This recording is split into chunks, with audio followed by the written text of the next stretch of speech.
Hey, welcome back to another episode of the Good Advice Podcast. You've come to the right place to learn how to do business better.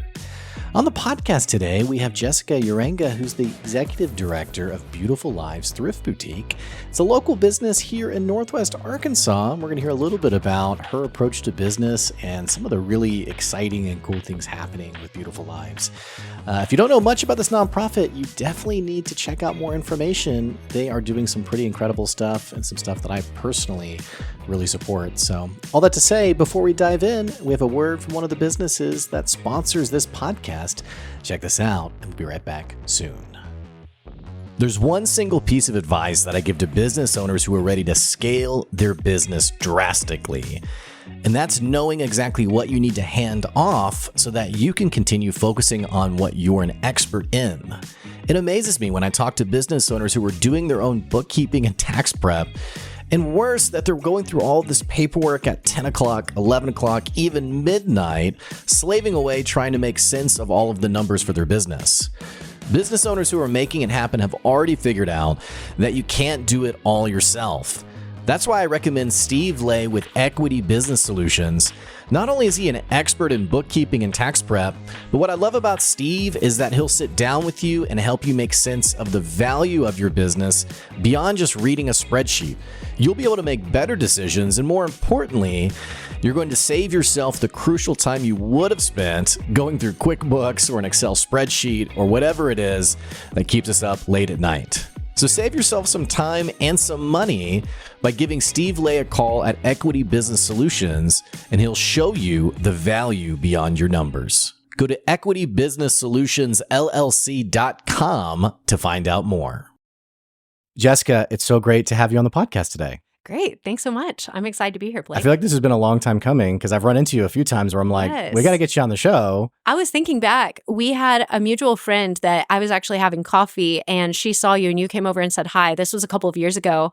I think that was our first introduction. And then we've continued to see each other at different events. And so, yes, I think it's been a while. Sometimes I feel bad because I have such a, we were joking about the Enneagram before we hit record. Yes. I have no idea what my number is. But you know, you're no judgment there. You're a big fan of the Enneagram. Yes, right? yeah. I've learned a lot this last year. Did they talk about like introvert versus extrovert? Is that like part of it? We've touched a little bit. So there's different, if you get really into it, so there's different stances and perspectives as far as like future, past, present. Okay. But what I've enjoyed is learning not just about myself, because you've got to know yourself to lead yourself. But as I've learned about myself, I've also been able to learn about my team. Mm-hmm. And there was just shout out a little bit to the Enneagram or even just personality tests when we take it beyond even just knowing ourselves. Was going into a conversation with a team member recently, and what had felt like an area of tension or frustration quickly moved to almost empathy and appreciation, because once I could see where she was coming from, why she was coming at it the way she was, I was just so thankful. And so it was really neat to see how, even though I'm sure they can be viewed all different kinds of ways, it actually benefit in so many ways. Yeah, and it's funny too how you get that language around why you act the way you do. So back in the day, for our listeners, I've talked on the podcast about doing Berkman, but I was doing a team event, and there's these two Berkman types where one is very people oriented, mm-hmm. and one is very like task oriented, and to an extreme, sometimes very not people oriented. So we were doing this team event, and we were talking through like the results, and these two ladies, one of them has this light bulb moment. She goes, "Oh my gosh, you don't hate me." And the other person was like, "No, I nothing you." Which then, yeah. So I'm like, maybe he could have said that a little what different. Kind of language can we yeah. use? And but it's funny though, like when you realize, mm-hmm. You're not a jerk. This is like how you see the world, how you operate. Yes. I mean, some people are jerks, but yeah, the lens in which we see the world and the lens in which we can see each other. So I do think it can be extremely valuable and beneficial. So yes, the Enneagram does bring in like a social, a one-to-one, or a self-preservation, which has also helped us to get to know our team better and to respect when somebody needs to kind of pull back and take a minute, or when somebody's ready to kind of dive in and tackle something. Mm-hmm. Now, are you, my wife's vegan and a big Enneagram person, so she has the double whammy of like, she's actually really great about both these things, but people give her a hard time of like, oh, you're going to tell me all about veganism, or, you can tell me about your Enneagram, but those are so many stereotypes. My sister actually went vegan for a little while, which then my mom jumped in and decided to go vegan. And it was all over Christmas, actually, Blake. It was really, we all went we booked this whole place, this cabin where we were all going to go together as a family. And then we got there. My sister was like, you guys have got to watch a documentary. We had food for days ready to go. Oh, yeah. And we watched a documentary, and then half the cabin decides, oh, we're going vegan. So then everybody's walking around hungry, nibbling on These salad. Oh, it was terrible. It was so funny. I mean, it was epic. We look back and laugh. Speaking of stereotypes, there's got to be something about sisters and their mom, because anytime Joy does something, like everyone, she has, she has she has 4 sisters. And so whenever she's doing something, the sisters are doing it, her mom's doing it. It's a family affair. Yeah. And whenever she's doing something a little quirky, which we've been married over a decade. So, we just. You accept that. Exactly. You right. But sometimes she's like, hey, I'm not doing, I can't think of an example, but something interesting. Like I'm not doing, unbleached wheat, which is a really common thing actually, but I'm like, okay, that's very specific. Can I eat that? And then I'll find out like, oh, my mom watched this video, and so that's why we're not. I'm like, oh, okay. Now I'm seeing the path. That's the path forward, the understanding. You're gaining the holistic picture.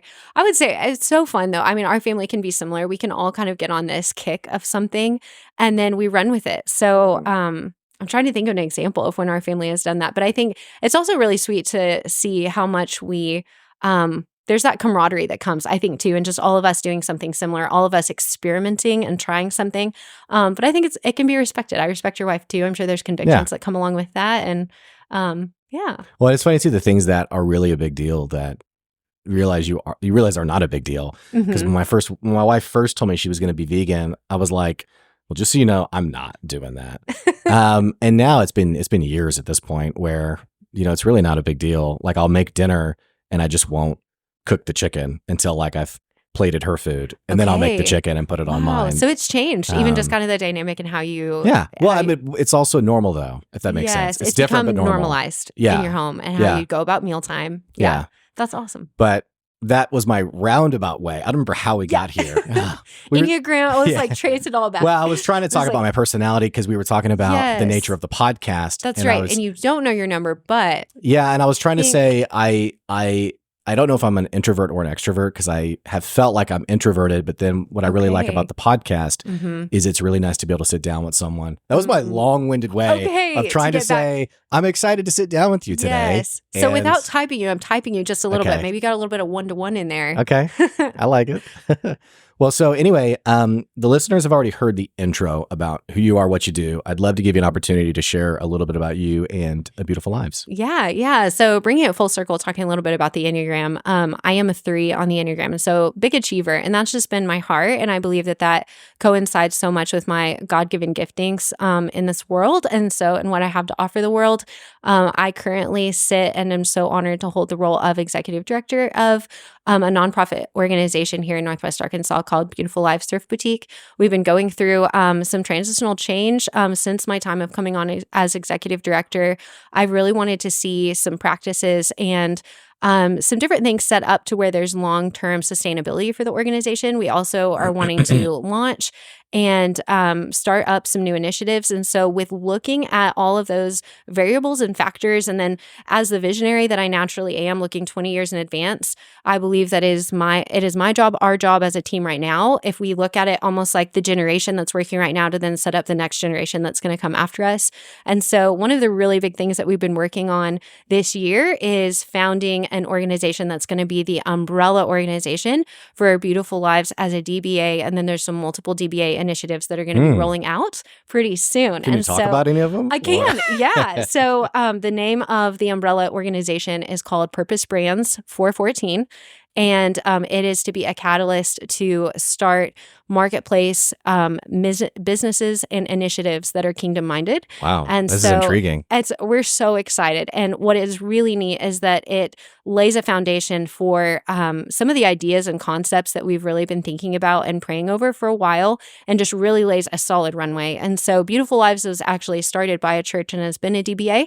And so it's just going to transition to this new umbrella entity, which is going to create a lot of room for growth. Is and New Heights the future church? Opportunity. Yes. Cool. New Heights. Because we just started. Huge shout out to New Heights Church, Fayetteville. We just started there. And okay. it's funny then the connections I've made of Yes.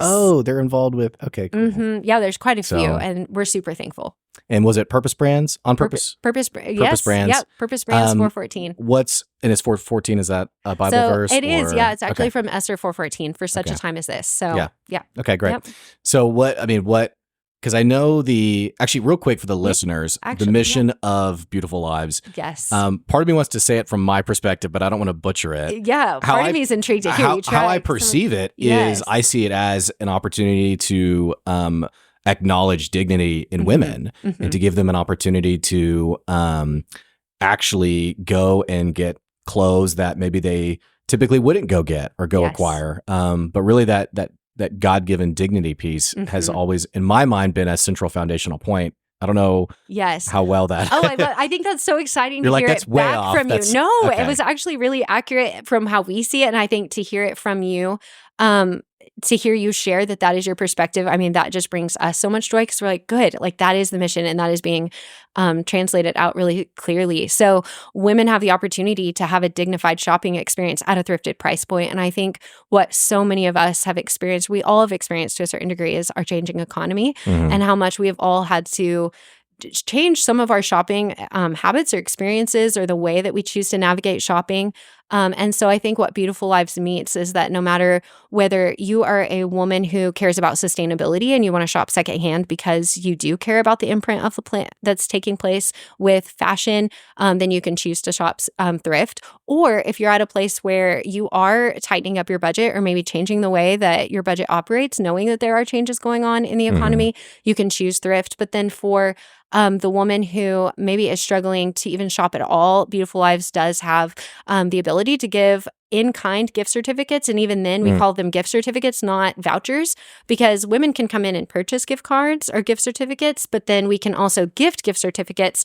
They look a little bit different, but what we want is when the woman walks up to the register, she could be standing right next to another woman and say, I have a gift certificate. And it feels so dignifying. So from the moment she walks in to the moment she checks out, she has the exact same experience as every other woman walking through the door. Tell me, why did you guys not just do we're gonna donate clothes? Yeah. I'm really, because I think I've been on a journey in the last probably 20 years of this concept of dignity, which is why it resonates so easily with me. But the average listener may not have ever paused and thought about. Another example I think of is when you go to a food bank and the person going to the food bank is allowed to allows maybe the wrong word, but is able to choose the foods that they want to take rather than being given like a bag of food. Yes. And I've heard conversations in the past of like, well, why is that? Or like, it's a little confusing, and helping that person understand that the implicit value of the dignity of someone to be able to go and actually choose what they want. But so I asked the question, then I kind of tried to answer it. But. No, but I think it was great to hear even just where you've seen that in other places. And I think there's so much dignity in choice. There's also just bringing everything that we do back to, are we giving dignity and hope? Because I think in a world where things are quickly changing or things are possibly increasingly difficult for a lot of people out there, the opposite of hope is depression or sadness or just feeling like you're just frozen in place. And so if we can instill hope, there is even just a little taste of like, I can keep going, or there is a tomorrow, and I think sometimes that even is a big step. And then you add dignity into it. And I think we all are created with purpose. And when we believe that, and when we know that, and we have people speaking that over us, that too is just so life-giving to go out and be like, okay, I am meant to be here. There is a reason that I am here. And so if everything that we do even is just a simple reminder or a catalyst for them to keep going in life, then it is worth it. And so everything that we do, like we bring it to the table and go, I mean, just like with the gift certificates or with the shopping experience or calling them by name, we don't have grocery carts. We call them by name and say, hey, can I start you a dressing room? What's your name? How do you spell? Oh, Christy, do you spell it with a Y or an I? And so I think even those, like the way our team will take intentionality around serving her. And we've had women before just say like, wow, thank you. Like nobody has ever helped me like this. And so I think even just those pauses to say like, something's different about this. And if they leave feeling like, wow, I felt like $1 million in there, then it's worth it all. You know, I don't, in the business world, we think of this as customer experience in how the value is found in that these people often become repeat buyers, repeat customers. It's interesting to then pick that up and place it in the world of the nonprofit service where you're taking that same approach. I love the name example, by the way. Only because I had someone on my podcast years ago where I was saying her name wrong the whole episode. Oh, no. And so now anytime I have anyone on the show, I always ask, and hey, how do you say your name? Yeah. Which is silly if they're like, it's Carl. So, right. It's like so common. But this woman, her name was, you never know. Her name was Tamika, and I kept calling her Tamika. And at the very end of the episode, she goes, well, you know, it is Tamika. And I was like, oh no. We just had a full time I know. together. I know. I was like, we cried on the podcast. No, we didn't. But we got close. Yeah. But it's interesting though, like the things that become normal to someone and then someone else gives notice to it. And I think sometimes the heart's there, but they don't always do it the right way. There's like a really common social media picture of a Starbucks where the person got their drink back and it says Brian with a Y on it. Oh no. Is like how it's because that's how he said. That's how he said. He said Brian with a Y, and the person wrote okay, and they wrote Brian with a Y instead of just writing. Right, just writing. Yeah. His name with a Y. Yeah. Right. So I love the intentionality. Do you ever have employees who I don't want to say struggle to grasp this concept, but people who maybe have never been coached or trained to have that kind of attention and intentionality? What's it like training someone and helping them understand the value of something as simple as saying someone's name and spelling it the right way? That's a great question. And what really boils it down, and we realized this a couple of years ago when we really started to hone in on like, this is our niche and this is how we're going to live it out, was that it's got to start from the inside out. And so I think when we were getting some of these concepts, we were trying to start them from the outside in of like, let's make sure we give this customer experience, but we were not first doing that with our team or even making sure that are they feeling dignity and hope working here? Right. What is their experience when they're coming into work every day? And so we began to change just even some practical things of like, let's make sure that we have an all-team meeting once a month, and we're going to go ahead and margin that into our budget to pay for payroll for everyone to sit there, and we're going to share stories of what you're hearing is happening in the store, which brings us closer. We're going to share personally where we're at. We're going to share updates, and we do operate on, even being a nonprofit, there is a huge revenue margin and goals. And so for them to also understand that aspect and understand that even though we're a nonprofit, it does still take goals. We are going to be clear with those goals, but bringing everybody together, I would say that was one of the key factors that a couple of years ago really changed that happening from the inside out, is because they all began to feel dignity. They all began to experience the hope, and that they're a part of something so much bigger than themselves. Well, there's something more discouraging than having like this mission-driven purpose, but no one in the company feels that. Was seeing that. Well, and there was some of that. And I think COVID too, I came into the organization about 4.5 years ago, and it was so much empathy for our leadership at the time, and even just the team that was a part of the organization at the time. I think we were all doing everything we could to get through that year and just navigate. And there was so much going on personally, professionally. What does this look like in a work setting? But once we were able to get through that first year and really say like, okay, we have a little bit of margin to kind of look back at who are we going to emerge as a nonprofit, but also as an organization out of one of this really struggling hard time for everyone. And that was when we really began to hone in on that niche. You know, I've worked with a lot of nonprofits over the years, and one of my favorites, which is such an awkward thing to say to someone who runs a nonprofit, like one of my other favorite nonprofits, But, we're all in it together. Oh, yeah. One of my all ships rise with the tide. That's right. We all need each other. Yeah. One of my favorites is Ronald McDonald House. Yes. And they're doing great work. Yeah. I've worked with them for years. And the thing I've always liked about them, and I mentioned this because you said earlier, like, even though we are a nonprofit, we do have like our revenue. Mm-hmm. One of the things I've always liked about them is they have such a business approach to, they're not ignorant of the business side, the strategy side of like, hey, this is an organization and like we have to be able to keep the lights on. Yes. Otherwise there is no mission. Yes. And I recognize that same attention with you guys as you talk about revenue and like the margin of the business. What's it been like for your people that work for you to recognize that interesting balance between there's the business, like we're running a business, but also like we're trying to change lives. Yeah, this missional aspect that is the heart of it all.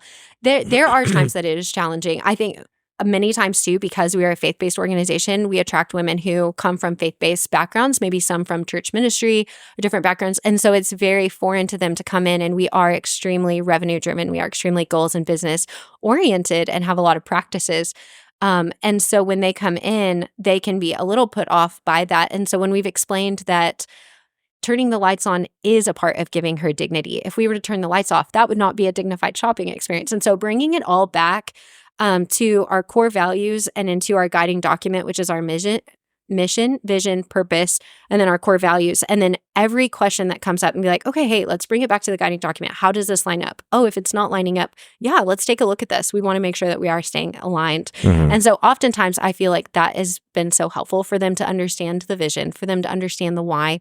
Oftentimes their questions are not ill-intended. They just don't understand. And so I think for us to not get defensive and just recognize like, oh, we need to do a better job of explaining the why and how this actually does play a part in the very thing that they are advocating for, which is for her to have hope and dignity. And I think too, for our team, there are times where we, and I think this is also really good to recognize in any setting, whether it's nonprofit or for-profit, is that we can come into the room and it's okay to kind of arm wrestle through some things, because ultimately we're all fighting for the same thing. We're not against each other. We're for the same thing. We just might have different perspectives of how to get there. And so I think that's also been really good for our team to know like, hey, it's okay if we disagree on this. What can we get out of this? What can we discuss through? And what are we going to do as next steps? And so I think too, sometimes that is even in and of itself is a new concept of it's okay to not agree and to still be in this together. Yeah. And some people have never worked in an organization where there is healthy conflict. Right. Where it's like, oh, wow, like.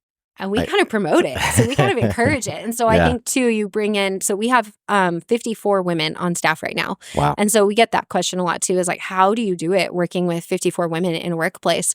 And I think one of the things that is so beautiful in what we see, so we do quarterly conversations so they can give quarterly feedback. And we are very specific in that. And even that, like it's offsite. It's not in an office that doesn't feel like neutral territory. So it's offsite. We treat them to a coffee and really give them one-to-one time with their direct leader. And some of them even just love and relish having that one-to-one time. It's kind of like a kiddo with a parent. I think it's kind of like, oh, I get you all to myself. And so it's been really sweet. But to hear from team and to acknowledge that like, hey, your perspective is gold and we can all learn from what you bring. And even in interviews, we share with them like your perspective, don't write it off thinking, oh, they've probably tried this before, because maybe we have, but we need to try it again or be reminded. And what they have as someone coming new into the organization that we have all lost to a degree is that first like perspective. And so we encourage that kind of workplace little bit of tension, because that ultimately is what brings healthy growth. And I love that too, because a lot of times it's like, we don't want to know what you think until you've like proven that you belong here. And I had a boss, Chuck Hyde? I don't. No. He runs Hope Cancer Resources, which is on the street, funny enough. Oh, awesome.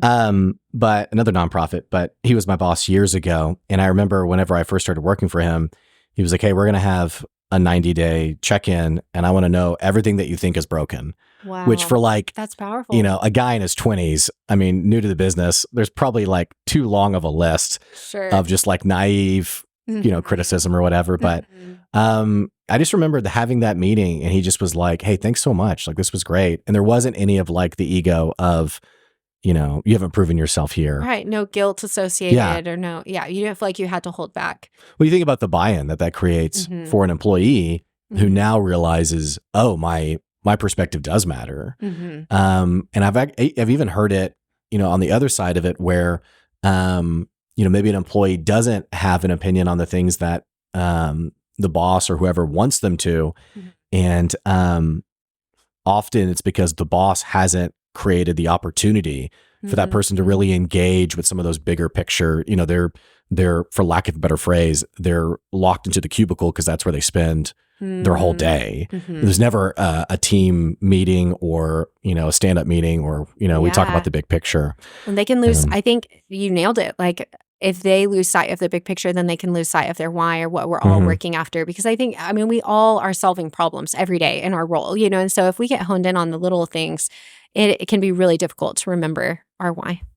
So I think you guys are doing a men's boutique, right? We are. Is that the right word? Boutique? Well, it's actually going to be called Bold Lives Men's Thrift. Okay. But it is going to be an elevated upscale concept. It's going to be exactly what we've done for women, but for men, it will be in a separate location all on its own because we want to preserve the missional impact that is taking place at Beautiful Lives and the feedback that we receive and to keep that sacred. Yeah. But then to also start something new that I believe will be just as sacred for men or for women that choose to shop for their men, because I know that will be a new concept. Like there are a few men that will shop for their women, but it's a lot less. And so I think we'll have some new and exciting opportunities to learn the market, to learn what people are looking for, what they need, and what they want. When I heard about it, I was like, I want to go to that. Good. I'm glad. I'm glad that it sparked that. And it's funny too, because I just feel like, especially like in the Christian faith, men don't always get the same like I'll go to church and you'll have like the church bulletin and it has like all the events that are happening and it's like women's event doing this, this, and this. And